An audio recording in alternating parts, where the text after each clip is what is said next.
البنات اليوم جبت لكم وصفه تاع الخرشف بزاف بنينه. بنه كما نقولوا بنه لا تقاوم. واحد البنه انا كليتها في المغرب كي رحت. الوصفه هذه مغربيه تجي بزاف بنينه. هاي ليك بمقادير بسيطه.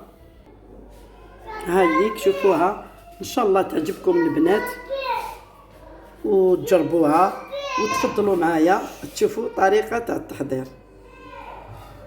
السلام عليكم البنات، مرحبا بكم مع وصفات ام عادل.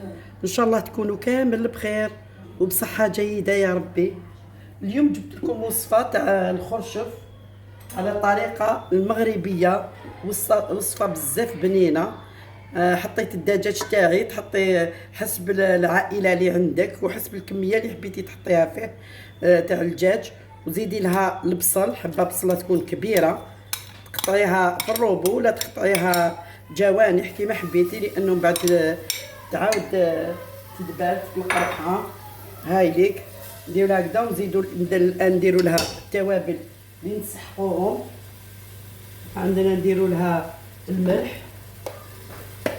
هاي ليك ندير كميه تاع الملح هكذا، ونزيد لها ونزيدو التوابل، ندير لها شويه زنجبيل.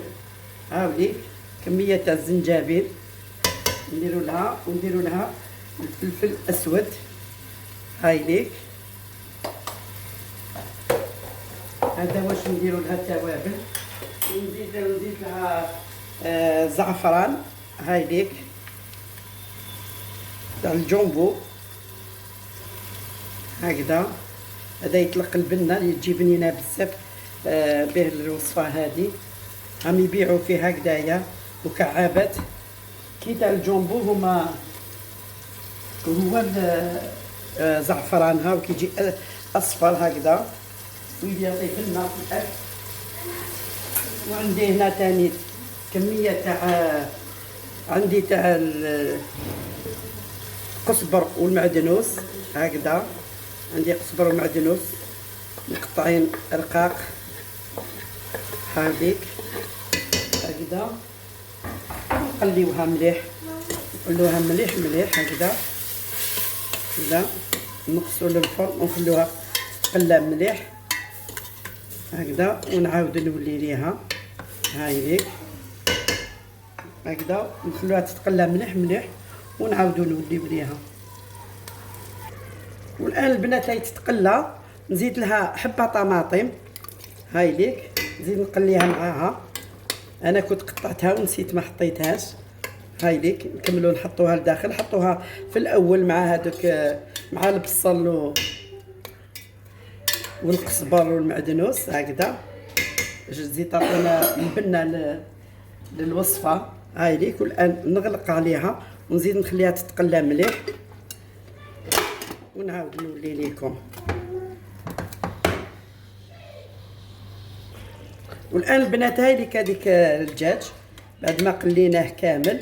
واش نزيد له الان نحط له الخرشف هذه اللي راني غليتها. هاي ليك نحطها هنا تزيد تكمل الطياب ديالها. نزيد لها المرقه نغطي عليها هكذا، نغطيو عليها نخليها طيب هكذا نغطو على هذاك الدجاج وهذاك الخرشف هكذا.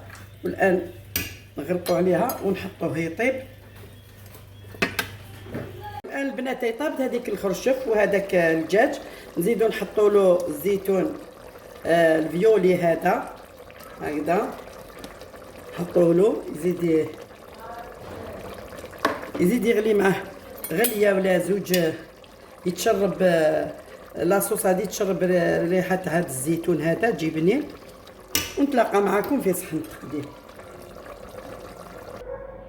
والان البنات هاوليك هذاك الخرشف بعد ما طاب شوفوا كيفاش جا واحد البنه اللي فيه يشهي، وخلينا له شويه مريقه باش نغمسوا فيها.